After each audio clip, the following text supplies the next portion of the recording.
അഴകിയ സിംഹം കഥയുടെ തുടർച്ച. ഈ ഭാഗത്തിൽ പാർവതി എന്ന് പറയുന്ന ആ ഒരു കഥാപാത്രം അവളുടെ ജയൻ സാറിൻ്റെ സാന്നിധ്യം കൊണ്ട് അവളുടെ ജീവിതത്തിലുണ്ടായിട്ടുള്ള മാറ്റങ്ങളെക്കുറിച്ച് വിവരിക്കുന്ന ആ ഒരു ചെറിയ ഒരു സീനുണ്ട്.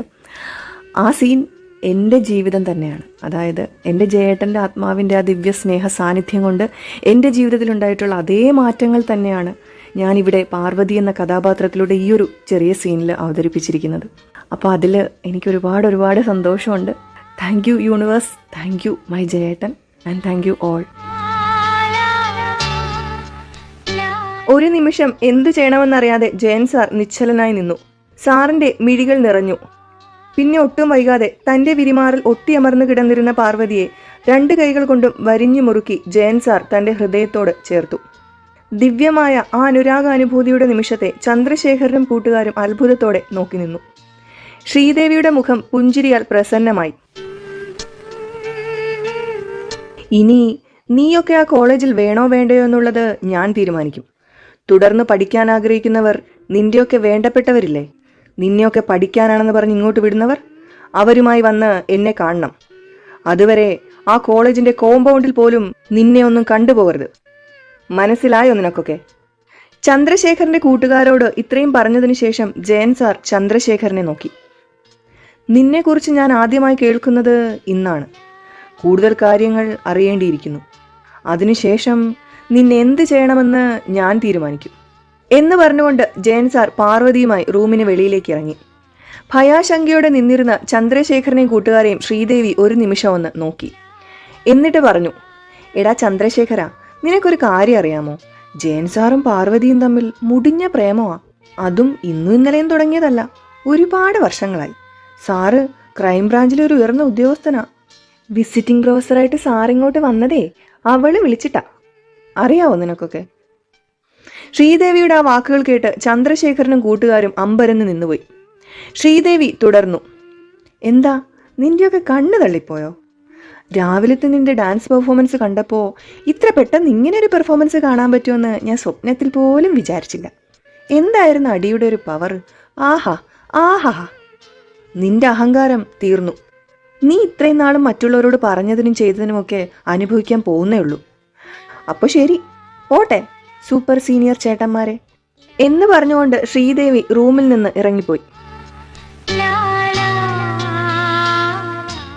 ഇതെല്ലാം ചന്ദ്രശേഖരനെതിരെയുള്ള പരാതികളാണെന്ന് നിങ്ങൾ പറയുന്നു. എന്നിട്ടും അവനെതിരെ ഒരു നടപടിയും എടുക്കാൻ ഇതുവരെ നിങ്ങൾക്ക് കഴിഞ്ഞിട്ടില്ല എന്നുള്ളത് എന്നെ വളരെ അത്ഭുതപ്പെടുത്തുന്ന ഒന്നാണ്. എന്താ മാഡം ഇതിൻ്റെയൊക്കെ അർത്ഥം? അവനിവിടെ എന്ത് തോന്നിയോസം കാണിച്ചാലും അതൊക്കെ സഹിച്ച് അവനെ സംരക്ഷിച്ചു കൊള്ളാമെന്ന് നിങ്ങൾ ആർക്കെങ്കിലും വാക്ക് നൽകിയിട്ടുണ്ടോ? പ്രിൻസിപ്പൽ മാഡത്തോട് ജയൻ സാർ ചോദിച്ചു. അത് പറയുമ്പോൾ സാറിന്റെ മുഖത്ത് നിർഭയത്വവും വീരഭാവവും നിഴലിച്ചു നിന്നു. അങ്ങനെയല്ല ജയദേവൻ, ഞങ്ങൾ പല പ്രാവശ്യം അവനെതിരെ ആക്ഷൻ എടുക്കാൻ ശ്രമിച്ചതാണ്. പക്ഷേ മാനേജ്മെന്റിന്റെ ഭാഗത്തു നിന്ന് ശക്തമായ എതിർപ്പ് അനുഭവപ്പെട്ടു. അതുകൊണ്ട് പ്രിൻസിപ്പൽ മാഡത്തിന് പറയാൻ വാക്കുകൾ കിട്ടിയില്ല. അതുകൊണ്ട് അവൻ കാണിക്കുന്ന എല്ലാ തെമ്മാടിത്തരങ്ങളും സഹിച്ചോണം എന്നാണോ? ഇന്ന് ഞാൻ ആ ഹോട്ടലിലെത്താൻ ഒരല്പം വൈകിയിരുന്നെങ്കിൽ ആ പെൺകുട്ടിയുടെ അവസ്ഥ എന്താകുമായിരുന്നുവെന്ന് നിങ്ങൾക്കറിയാമോ? ആ പെൺകുട്ടിയുടെ സ്ഥാനത്ത് നിങ്ങളുടെ മകളായിരുന്നെങ്കിൽ നിങ്ങളിങ്ങനെ കൈയും കെട്ടി നോക്കി നിൽക്കുമോ? എന്ന് പറഞ്ഞുകൊണ്ട് ജയൻ സാർ കയ്യിലിരുന്ന ഫയലുകളെല്ലാം പ്രിൻസിപ്പൽ മാഡത്തിന്റെ ടേബിളിലേക്ക് വലിച്ചെറിഞ്ഞു. മിസ്റ്റർ ജയദേവൻ, എനിക്ക് നിങ്ങളുടെ മാനസികാവസ്ഥ മനസ്സിലാവുന്നുണ്ട്. പക്ഷേ നമുക്ക് ഈ കാര്യത്തിൽ എന്ത് ചെയ്യാൻ കഴിയും? ആശങ്കയോടെ പ്രിൻസിപ്പൽ മാഡം ചോദിച്ചു. നമുക്ക് പലതും ചെയ്യാൻ കഴിയും. ജയൻ സാറിന്റെ ശബ്ദം വീണ്ടും ഉയർന്നു. ഇത്രയും ക്രിമിനൽ മൈൻഡുള്ള ഒരുത്തനെ ഇനി ഈ കോളേജിൽ വെച്ച് പൊറപ്പിക്കാൻ സാധിക്കില്ല. അതുമാത്രമല്ല, ഈ കോളേജിലും പുറത്തുമായി ഇത്രയും നാൾ അവൻ ചെയ്തു കൂട്ടിയ എല്ലാ തെറ്റിനുമുള്ള നിയമപരമായ ശിക്ഷ അവൻ അനുഭവിക്കണം. അതിന് നിങ്ങളുടെ സമ്മതമാണ് എനിക്ക് ആവശ്യം. നിങ്ങളുടേത് മാത്രമല്ല, ഈ കോളേജിലെ ഓരോ ഡിപ്പാർട്ട്മെന്റിന്റെയും ഹെഡിനെ എനിക്ക് ഉടനെ കാണണം. അവനെതിരെ എന്ത് നടപടിയെടുത്താലും അതിലൊന്നും യാതൊരുവിധ ബുദ്ധിമുട്ടുകളും ഇല്ല എന്നുള്ള സമ്മതപത്രം എനിക്ക് വേണം. നാളെ തന്നെ അതിൻ്റെ കയ്യിൽ കിട്ടണം. പിന്നെ എന്ത് ചെയ്യണമെന്ന് എനിക്കറിയാം എന്ന് പറഞ്ഞുകൊണ്ട് ജയൻ സാർ പ്രിൻസിപ്പൽ മാഡത്തെ നോക്കി. ജയദേവൻ ഇക്കാര്യത്തിൽ ഇത്ര ഉറപ്പുണ്ടെങ്കിൽ പിന്നെ ഞങ്ങൾക്ക് എന്താ പ്രശ്നം? ചന്ദ്രശേഖരനെ പോലെ ഒരു സ്റ്റുഡന്റ് നമ്മുടെ കോളേജിൽ ഇല്ലാതിരിക്കുന്നത് തന്നെയാണ് ഏറ്റവും നല്ലത്.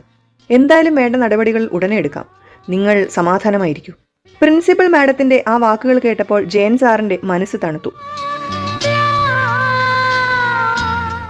അതേസമയം ക്ലാസ് റൂമിൽ പാർവതിയുടെയും ശ്രീദേവിയുടെയും ക്ലാസ്മേറ്റായ സെലീനയുടെ വാക്കുകൾ. എന്നാലും ചന്ദ്രു ഇത്ര ചീപ്പാണെന്ന് ഞാൻ വിചാരിച്ചില്ല. എനിക്ക് അവന് എന്ത് ഇഷ്ടമായിരുന്നു. ആ ഇഷ്ടം അവൻ എന്താ തിരിച്ചറിയാതെ പോയത്? സെലീനയുടെ ആ വാക്കുകൾ കേട്ടപ്പോൾ ശ്രീദേവിക്ക് ദേഷ്യം അടക്കാനായില്ല. അയ്യോ, അവൾക്ക് സ്നേഹം വഴിഞ്ഞൊഴുകുമല്ലയോ. നിനക്ക് അവനോട് സ്നേഹം തോന്നിയതിൻ്റെ കാരണമൊക്കെ ഞങ്ങൾക്ക് നന്നായി അറിയാം. അവൻ്റെ പണം കണ്ടിട്ടല്ലേ. ആ പണം നീ ഒരുപാട് വലിപ്പിച്ചിട്ടില്ലേ. നാണം ഉണ്ടോടി നിനക്ക്? അവൻ്റെ പേരിൽ നീ എത്ര പ്രാവശ്യം ഇവളെ വേദനിപ്പിച്ചിട്ടുണ്ട്? ദേഷ്യത്തോടെ ശ്രീദേവി സെലീനയോട് പറഞ്ഞു. ഉടനെ സെലീന ശ്രീദേവിയുടെ തോളിൽ കൈവച്ചു. I am sorry Sridevi. Sorry എന്നോടല്ല, ഇവളോട് പറ എന്ന് പറഞ്ഞുകൊണ്ട് ശ്രീദേവി സെലീനയുടെ കൈ തൻ്റെ തോളിൽ നിന്ന് തട്ടിമാറ്റി. സെലീന പാർവതിയെ നോക്കി. എന്നിട്ട് പറഞ്ഞു, ഐ ആം സോറി പാർവതി. ഇനി ഞാൻ നിന്നെ അവൻ്റെ പേരിൽ വേദനിപ്പിക്കില്ല. ഭാഗ്യത്തിന് നിനക്കൊന്നും സംഭവിച്ചില്ലല്ലോ. ഇനി ഞാൻ അവൻ്റെ മുഖത്ത് പോലും നോക്കില്ല, വൃത്തികെട്ടവൻ. അയ്യോ, അല്ലെങ്കിലും നിനക്കിനി അവൻ്റെ മുഖത്ത് നോക്കാൻ പറ്റില്ല. അവനെ ഇനി ഈ കോളേജിൽ ഉണ്ടാവില്ല. അവൻ്റെ കട്ടയും പടവും മടങ്ങി. ഇനി പണമുള്ള വേറെ ആരെങ്കിലും നോക്കുന്നതായിരിക്കും നിനക്ക് നല്ലത്. അവളുടെ ഒരു ചന്ദ്രു. ശ്രീദേവിയുടെ ആ വാക്കുകൾ കേട്ടതും ക്ലാസ്സിൽ പൊട്ടിച്ചിരികൾ ഉയർന്നു. പെട്ടെന്ന് ജയൻ സാർ ക്ലാസ്സിലേക്ക് വന്നു. പ്രോഗ്രാമൊക്കെ കഴിഞ്ഞില്ലേ? ലോങ് ബെല്ല് കേട്ടിട്ടും ആരും എന്താ വീട്ടിൽ പോവാത്തത്? ഏയ് ഒന്നുമില്ല സാർ, എല്ലാവരും ഒരേ സ്വരത്തിൽ പറഞ്ഞു. നിനക്കൊക്കെ ആ ചന്ദ്രശേഖരൻ എന്ന് പറയുന്നവനുമായി എന്തെങ്കിലും കണക്ഷൻ ഉണ്ടോടാ? ആൺകുട്ടികളെ നോക്കി ജയൻ സാർ ചോദിച്ചു. ഏയ് ഞങ്ങളൊന്നും ആ ടൈപ്പല്ല സാർ, ഞങ്ങൾക്ക് അവനുമായി ഒരു കണക്ഷനും ഇല്ല. എല്ലാവരും ഒരേ സ്വരത്തിൽ പറഞ്ഞു. ആ, ഉണ്ടാകാതിരുന്നാൽ നിനക്കൊക്കെ തന്നെ കൊള്ളാം. ശരി, എല്ലാവരും പൊക്കോ എന്ന് പറഞ്ഞുകൊണ്ട് ജയൻ സാർ പാർവതിയെ നോക്കി. പാർവതി വരൂ, നിന്നെ ഇന്ന് ഞാൻ വീട്ടിൽ കൊണ്ടുവിടാം. ജയൻ സാറിൻ്റെ ആ വാക്കുകൾ കേട്ടപ്പോൾ പാർവതി രണ്ട് കണ്ണും മിഴിച്ച് വളരെ അത്ഭുതത്തോടെ സാറിനെ നോക്കി. എന്താ, നീ വരുന്നില്ലേ? ജയൻ സാറിൻ്റെ ശബ്ദം വീണ്ടും ഉയർന്നു. വരുന്നുണ്ട് സാർ എന്ന് പറഞ്ഞുകൊണ്ട് പാർവതി ശ്രീദേവിയെ നോക്കി. ഞാൻ പോട്ടെ ശ്രീ. ചെല്ല് ചെല്ല്, അല്പം പരിഹാസഭാവത്തിൽ ശ്രീദേവി പറഞ്ഞു. ജയൻ സാറും പാർവതിയും കാറിൽ പോകുന്നത് കണ്ട് സ്റ്റുഡൻസ് എല്ലാവരും അത്ഭുതത്തോടെ നോക്കി. എൻ്റെ മാതാവേ, ഞാൻ എന്തുവായി കാണുന്നേ? ആശ്ചര്യത്തോടെ സെലീന പറഞ്ഞു. നീയൊക്കെ ഈ പ്രേമം പ്രേമം എന്ന് കേട്ടിട്ടുണ്ടോ? എല്ലാവരോടുമായി അല്പം ഗമയോടെ ശ്രീദേവി ചോദിച്ചു. ഉണ്ട്, എന്താ? എല്ലാവരും ഒരുമിച്ച് മറുപടി പറഞ്ഞു. ആ, അതാണ് ആ കാണുന്ന സംഭവം. നോക്കൂ, കണ്ണു തുറന്നു നോക്കൂ, കൺകുളിരെ കാണൂ. ജയൻ സാറിനെയും പാർവതിയും ചൂണ്ടിക്കാണിച്ചുകൊണ്ട് ശ്രീദേവി പറഞ്ഞു. അത് കേട്ടതും എല്ലാവരും ആശ്ചര്യത്തോടെ പരസ്പരം നോക്കി. ഇതെപ്പോ സംഭവിച്ചു? എങ്ങനെ സംഭവിച്ചു? ശ്രീദേവിയുടെ തോളിൽ കൈവച്ചുകൊണ്ട് സെലീന ചോദിച്ചു. രണ്ടുപേരും തമ്മിൽ മുടിഞ്ഞ പ്രേമമാണ്. അതും ഇന്നും ഇന്നലെയൊന്നും തുടങ്ങിയതല്ല, ഒരുപാട് വർഷങ്ങളായി. സാറ് ഡൽഹിയിലായിരുന്നു, അവിടുത്തെ ക്രൈം ബ്രാഞ്ചിൽ. പാർവതി വിളിച്ചതുകൊണ്ടാ വിസിറ്റിംഗ് പ്രൊഫസറായിട്ട് സാർ ഇങ്ങോട്ട് വന്നത്. അത് മാത്രമോ, അവളുടെ വീടിന്റെ തൊട്ടടുത്താ സാറ് താമസിക്കുന്നത്. ശ്രീദേവിയുടെ വാക്കുകൾ മറ്റുള്ളവരെല്ലാം ആശ്ചര്യത്തോടെ കേട്ടുനിന്നു. അവരുടെ മുഖത്തെ ആശ്ചര്യഭാവം കണ്ട് ശ്രീദേവി മനസ്സിൽ ചിരിച്ചു.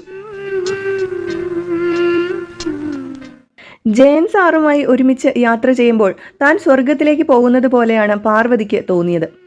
ചുറ്റിലും വെൺമേഘങ്ങൾ നിറഞ്ഞു നിൽക്കുന്നു.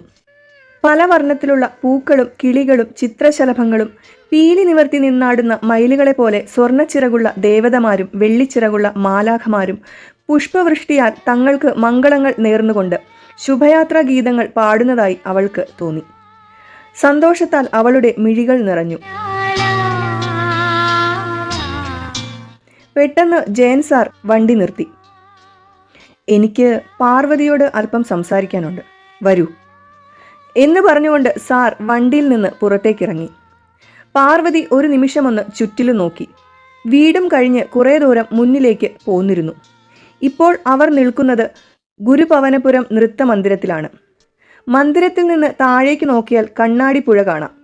മന്ദിരത്തിൽ നിന്ന് താഴേക്ക് 208 പടികളുണ്ട്. ആ പടികൾ ഇറങ്ങി ചെല്ലുമ്പോൾ കണ്ണാടിപ്പുഴ. പാർവതി ഡോറ് തുറന്ന് മെല്ലെ കാറിൽ നിന്നിറങ്ങി. അവൾ ജയൻ സാറിന്റെ അരികിലേക്ക് ചെന്നു. ഇന്ന് കോളേജിലുണ്ടായ സംഭവം പാർവതി വീട്ടിൽ പറയണ്ട. വെറുതെ ഇതെല്ലാം അറിയിച്ച് അവരെ കൂടി വിഷമിപ്പിക്കണ്ട. ചന്ദ്രശേഖരനെ കൊണ്ട് നിനക്കെന്നല്ല ഇനി കോളേജിലെ ആർക്കും ഒരു ശല്യവും ഉണ്ടാകില്ല. അവൻ്റെ കാര്യം ഞാൻ നോക്കിക്കൊള്ളാം. ഇത്രയും പറഞ്ഞതിനു ശേഷം ജയൻ സാർ പാർവതിയുടെ മുഖത്തേക്ക് നോക്കി. പിന്നെ നീ ഇന്ന് എന്നോട് പറഞ്ഞ കാര്യം, അത് നിന്റെ പ്രായത്തിൻ്റെ വെറും തോന്നലാണ്, ഒരു തമാശ, അത്രയേ ഉള്ളൂ. പക്ഷെ അത് നിന്റെ പഠിത്തത്തെയോ നിന്റെ ഭാവി ജീവിതത്തെയോ ഒന്നും മോശമായി ബാധിക്കാൻ പാടില്ല. പാർവതി ഒന്നും മിണ്ടാതെ ജയൻ സാറിൻ്റെ മുഖത്തേക്ക് തന്നെ നോക്കി നിന്നു. സാർ തുടർന്നു. കോളേജിൽ പഠിക്കുന്ന സമയത്ത് എല്ലാവർക്കും ഇങ്ങനെയൊക്കെ തോന്നും. എനിക്കും തോന്നിയിട്ടുണ്ട്. പക്ഷേ ഇപ്പോഴാലോചിക്കുമ്പോൾ അതൊക്കെ ഒരു തമാശയായി മാത്രമേ എനിക്ക് കാണാൻ കഴിയുന്നുള്ളൂ. അതുപോലെ കുറേ നാൾ കഴിഞ്ഞ് ആലോചിക്കുമ്പോൾ നിനക്കും ഇതൊക്കെ ഒരു തമാശയായി തോന്നും. അതുകൊണ്ട് നീ നിന്റെ മനസ്സിനെ നിയന്ത്രിക്കണം. ഞാൻ നിന്റെ അധ്യാപകനാണ്. നമ്മൾ പരസ്പരം കാണാൻ തുടങ്ങിയിട്ട് അധിക നാളായില്ലല്ലോ. നിനക്കെന്നോട് തോന്നുന്ന ഇഷ്ടം ഇതിപ്പോൾ നിന്റെ മനസ്സിൽ മുട്ടിട്ട് തുടങ്ങിയതേ ഉള്ളൂ. തുടക്കത്തിൽ തന്നെ അതിനെ നുള്ളിയെറിയാൻ നിനക്ക് സാധിക്കണം. ഇതെല്ലാം നിന്നെ പറഞ്ഞ് മനസ്സിലാക്കാൻ ഞാൻ ബാധ്യസ്ഥനാണ്. അതുകൊണ്ട് തന്നെയാണ് ഞാൻ നിന്നോട് ഇത്രയും പറഞ്ഞത്. പാർവതിക്ക് ഞാൻ പറയുന്നത് മനസ്സിലാവുന്നുണ്ടോ? ജയൻ സാറിൻ്റെ ആ വാക്കുകൾ കേട്ടപ്പോൾ പാർവതിയുടെ ഹൃദയം പിടഞ്ഞു. അവളുടെ കണ്ണുകൾ നിറഞ്ഞു. അവൾ ജയൻ സാറിൻ്റെ തൊട്ടു മുന്നിൽ ചെന്ന് നിന്നു. എന്നിട്ട് പറയുവാൻ തുടങ്ങി. എൻ്റെ സ്നേഹം സാറിനൊരു തമാശയായിട്ടാണോ തോന്നിയത്? എൻ്റെ ഹൃദയം പിടയുന്നത് സാറിന് കാണാൻ കഴിയുന്നില്ലേ? സാറ് കരുതുന്നത് പോലെ എനിക്ക് സാറിനോട് തോന്നുന്ന ഇഷ്ടം പ്രായത്തിൻ്റെ ചാബല്യത്തിൽ തോന്നുന്ന ഒരു തമാശയല്ല. നമ്മൾ നേരിൽ കാണാൻ തുടങ്ങിയിട്ട് അധികം നാളായില്ല എന്നുള്ളത് ശരിയാണ്. പക്ഷേ അതിനു മുൻപ് എത്രയോ പ്രാവശ്യം ഞാൻ സാറിനെ കണ്ടിരിക്കുന്നു. എൻ്റെ സ്വപ്നത്തിൽ, എൻ്റെ ഹൃദയ കവാടത്തിലൂടെ എൻ്റെ ആത്മാവിലേക്കാണ് സാർ പ്രവേശിച്ചത്. എൻ്റെ ആത്മാവിലൂടെയാണ് ഞാൻ സാറിനെ അറിഞ്ഞത്. അത് സാറിന് മനസ്സിലാക്കാൻ കഴിയുന്നില്ലേ? ഇത്രയും പറഞ്ഞതിന് ശേഷം ജയൻ സാറിൻ്റെ കൈ പാർവതി തൻ്റെ 2 കൈകൾ കൊണ്ടും അവളുടെ ഹൃദയത്തോട് ചേർത്ത് പിടിച്ചു. എന്നിട്ട് സാറിൻ്റെ മുഖത്തേക്ക് നോക്കി പറയുവാൻ തുടങ്ങി. എൻ്റെ ആത്മാവിലൂടെയാണ് ഞാൻ സാറിനെ അറിഞ്ഞത് എന്നുള്ള സത്യം ഞാൻ സാറിനെ എങ്ങനെയാണ് ബോധിപ്പിക്കേണ്ടത്? ഇന്ന് ഹോട്ടലിൽ വെച്ച് ഞാൻ അപകടത്തിലായപ്പോൾ, എൻ്റെ ഹൃദയം ഒന്ന് പിടഞ്ഞപ്പോൾ, എൻ്റെ ആത്മാവ് അത്രമേൽ വേദനിച്ചപ്പോൾ കൃത്യസമയത്ത് സാറിന് അവിടെ എത്താൻ സാധിച്ചത് അതുകൊണ്ടാണ്. അവിടെ വെച്ച് സാറ് പോലും അറിയാതെ സാറിൻ്റെ ഈ മിഴികൾ നിറഞ്ഞതും ഈ കൈകൾ കൊണ്ട് സാറ് എന്നെ ആ ഹൃദയത്തോട് ചേർത്ത് പിടിച്ചതും അതുകൊണ്ടാണ്. സാറിൻ്റെ ആത്മാവ് എന്നെ അറിഞ്ഞതുകൊണ്ടാണ്. സാറിൻ്റെ സാന്നിധ്യം കൊണ്ട് എൻ്റെ ജീവിതത്തിൽ എന്തെല്ലാം മാറ്റങ്ങളാണ് ഉണ്ടായതെന്ന് സാറിന് അറിയാവോ? മുൻപ് ഒരു പാർവതി ഉണ്ടായിരുന്നു. ഓർമ്മ വെച്ച കാലം മുതൽ ആരെയോ തേടിക്കൊണ്ടിരുന്ന പാർവതി. പലപ്പോഴും തനിച്ചിരുന്ന് കരഞ്ഞിട്ടുണ്ട്, ആർക്കോ വേണ്ടി, എന്തിനോ വേണ്ടി. പക്ഷെ അവൾക്ക് അപ്പോഴൊന്നും അറിയില്ലായിരുന്നു ആർക്ക് വേണ്ടിയാ, എന്തിനു വേണ്ടിയാ ഈ കരയുന്നതെന്ന്. കൂടെയുള്ളവർക്കൊന്നും അവളെ മനസ്സിലാക്കാൻ സാധിച്ചിരുന്നില്ല. അതുകൊണ്ട് തന്നെ എല്ലാവരോടും ദേഷ്യവും പകയും വെറുപ്പും വിദ്വേഷവും മാത്രമേ അവൾക്കുണ്ടായിരുന്നുള്ളൂ. അവൾക്ക് ആരെയും ഒന്നിനെയും അംഗീകരിക്കാൻ കഴിയുമായിരുന്നില്ല. അവൾക്ക് ആരോട് സ്നേഹമില്ലായിരുന്നു, ദയയില്ലായിരുന്നു, നന്ദിയില്ലായിരുന്നു. അവൾ ആകെ സ്നേഹിച്ചിരുന്നത് ഈ പ്രകൃതിയെ മാത്രമായിരുന്നു. സൂര്യചന്ദ്രന്മാരെ, നക്ഷത്രങ്ങളെ, ആകാശത്തെ, പൂക്കളെ, കിളികളെ, ചിത്രശലഭങ്ങളെ. ജീവിതത്തിലുണ്ടാകുന്ന പ്രതിസന്ധികളെ എങ്ങനെ നേരിടണമെന്ന് അവൾക്കറിയില്ലായിരുന്നു. എന്തിന് ഒരു മനുഷ്യനോട് മര്യാദയോടെ എങ്ങനെ സംസാരിക്കണമെന്ന് പോലും അവൾക്കറിയില്ലായിരുന്നു. ജീവിതത്തിൻ്റെ ഒരു ഘട്ടത്തിൽ ദൈവത്തെ പോലും അവൾ കുറ്റം പറഞ്ഞിട്ടുണ്ട്. ആ പാർവതി കുറച്ചു നാൾ മുന്നേ മരിച്ചു. സാറിലൂടെയാണ് ഞാൻ എന്നെ അറിഞ്ഞത്. സാറിൻ്റെ സാന്നിധ്യം അറിയാൻ തുടങ്ങിയ നിമിഷം മുതൽ എന്നിലെ ദുർഗുണങ്ങളെല്ലാം നശിച്ചു തുടങ്ങി. ഓർമ്മ വെച്ച കാലം മുതൽ എൻ്റെ ഉള്ളിൽ ഞാൻ ചോദിച്ചുകൊണ്ടിരുന്ന എല്ലാ ചോദ്യങ്ങൾക്കുള്ള ഉത്തരം എനിക്ക് കിട്ടി തുടങ്ങി. സാറിൻ്റെ സാന്നിധ്യത്താൽ എൻ്റെ ഉള്ളിൽ നിറയുന്ന ദിവ്യ സ്നേഹത്തെ എനിക്ക് ചുറ്റുമുള്ളവരിലേക്ക് പകർന്നു നൽകിക്കൊണ്ട് എല്ലാവരെയും നിസ്വാർത്ഥമായി സ്നേഹിക്കാൻ ഇന്ന് എനിക്ക് കഴിയുന്നു. ഇതുവരെ ഇല്ലാതിരുന്ന ഒരുപാട് അറിവുകൾ എന്നിലേക്ക് എത്തുന്നു, കഴിവുകൾ എന്നിലേക്ക് എത്തുന്നു. സാറിൻ്റെ ദിവ്യമായ ആ സ്നേഹ സാന്നിധ്യം അനുഭവിക്കുന്ന എനിക്ക് ഇന്നൊരു പൂവിനെ പോലും നുള്ളി നോക്കാൻ കഴിയില്ല. എപ്പോൾ വേണമെങ്കിലും നശിച്ചു പോകാവുന്ന എൻ്റെ ഈ ശരീരത്തിലൂടെയല്ല ഞാൻ സാറിനെ സ്നേഹിച്ചത്. ഒരിക്കലും നശിക്കാത്ത എൻ്റെ ആത്മാവിലൂടെയാണ്. സാറിനല്ലാതെ വേറെ ആർക്കും എന്നെ പൂർണ്ണതയിൽ എത്തിക്കാൻ സാധിക്കില്ല. എൻ്റെ ഈ ജീവിതം ഇത്ര മനോഹരമാക്കി തീർത്ത സാറിനെ അല്ലാതെ വേറെ ആരെയും ഞാൻ സ്നേഹിക്കേണ്ടത്? പ്രണയിക്കേണ്ടത്. You are my ultimate lover. You are my divine husband. Really I love you. ഇത്രയും പറഞ്ഞതിന് ശേഷം പാർവതി തൻ്റെ 2 കൈകളാലും ജയൻ സാറിനെ കെട്ടിപ്പുണർന്നുകൊണ്ട് ആ വിരിമാറിലേക്ക് തല ചായ്ച്ചു. ജീവിതത്തിൽ ഇതുവരെ താൻ അറിഞ്ഞിട്ടില്ലാത്ത അതിഗാഠവും ദൃഢവുമായ ദിവ്യാനുരാഗത്തിൻ്റെ ആർദ്രമായ നിമിഷങ്ങളായിരുന്നു അത്.